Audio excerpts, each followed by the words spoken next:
அனைவருக்கும் வணக்கம்.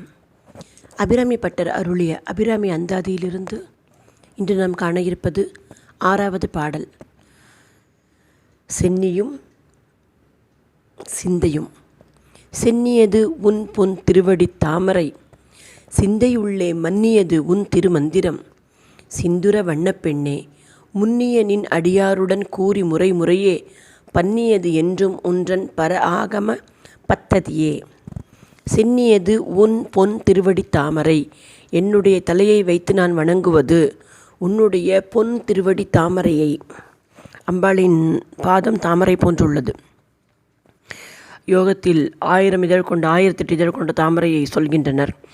சென்னியது அந்த அப்பேற்பட்ட என்னுடைய சகசாரம் உள்ள என்னுடைய தலையை நான் உன்னுடைய திருவடியில் சமர்ப்பிக்கிறேன்.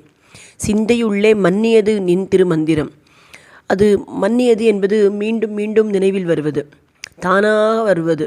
அப்படி பார்க்கும்போது சிந்தையுள்ளே அது அந்த மாதிரி வர வேண்டுமென்றால் எத்தனை தரம் ஊறு போட்டிருக்க வேண்டும்.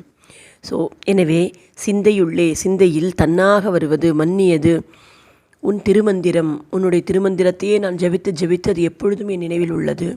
சிந்துர வண்ணப்பெண்ணே, உன்னுடைய நிறம் என்ன? சிந்தூரம், சிவப்பு நிறம். உன்னுடைய தலைவனின் நிறமும் அக்தே. சிந்துர வண்ணப்பெண்ணே, தலைவனுடன் இருந்து இருந்து நீயும் சிகப்பு நிறமாகிவிட்டாய். முன்னிய நின் அடியாருடன் கூறி. முன்னிய அடியார்னா காலம் தொட்டு அவளுடைய அடியவர்கள் வாழ்ந்து வருகின்றனர். ஒவ்வொருவரின் அனுபவம் ஒவ்வொருவாறு.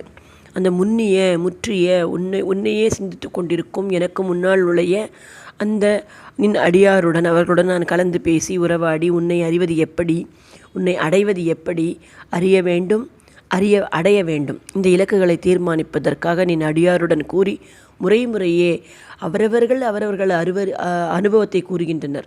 அதில் எனக்கு எது தோதுப்படும் என்று தேர்ந்து எடுத்துக்கொள்ள வேண்டும். பன்னியது என்றும் உன்றன் பர ஆகம பந்ததியே. பன்னியது எப்பொழுதும் நான் செய்து கொண்டிருப்பது உன்னுடைய பர ஆகம பந்ததியே நான் செய்து வருகிறேன். ஒவ்வொருவருடைய அனுபவமும் வெவ்வேறு. இப்படி பல்வேறுபட்ட அடியார்களுடன் சேர்ந்து அவர்களுடைய அனுபவங்களை பேசுவது அதுவே என்னுடைய ஆகமமாக வைத்துள்ளார் இவர். சென்னியது உன் பொன் திருவடி தாமரை, சிந்தையுள்ளே மன்னியது உன் திருமந்திரம். சிந்துர வண்ணப்பெண்ணே, முன்னியனின் அடியாருடன் கூறி முறையே, பன்னியது என்றும் ஒன்றன் பர ஆகம பத்ததியே. எனக்கு பெரிதாக ஆகமமெல்லாம் தெரிந்தால் கூட உன்னை வணங்குவது, உன்னுடைய திருப்பெயரை மீண்டும் மீண்டும் கூறுவது. அதாவது தலையால் வணங்குகிறார், மனதால் சிந்திக்கிறார், செய்கையில் அடியாருடன் சேர்ந்திருக்கிறார். இந்த மூன்றுமே இங்கு நடைபெறுகிறது. உடலால் தலையால் இறைவனை வணங்குகிறார். எஞ்சான் உடம்புக்கு சிரசே பிரதானம். தலையால் வணங்குகிறார். சிந்திப்பது அவளின் திருமந்திரம். அவளுடைய பெயரை மீண்டும் மீண்டும் மீண்டும் சிந்திக்கிறார். செய்வது காயா வாச்சா மனசா என்போம் அல்லவா, அந்த மாதிரி செய்வது அடியாருடன் சேர்க்கை. சத்சங்கத்தே நிச்சங்கத்துவம் என்று பாடினார். இனிமேல் தற்சங்கம், நல்ல சங்கத்தை, அதாவது அவளுடைய பெருமையை அறிந்தவர்களின் சங்கத்தில் இருப்பது. இனிது இனிது ஏகாந்தம் இனிது அதனினும் இனிது என்று ஔவையார் பாடுவார். அதாவது எல்லாத்த விட இனிது என்னென்னா அவர்களுடைய கூட்டத்தில் இருப்பது. இதுவே என்னுடைய ஆகம முறையாக கூறுகிறார். இது ரொம்பவும் ஒரு சிறந்த பாடலாக நினைக்கிறேன்.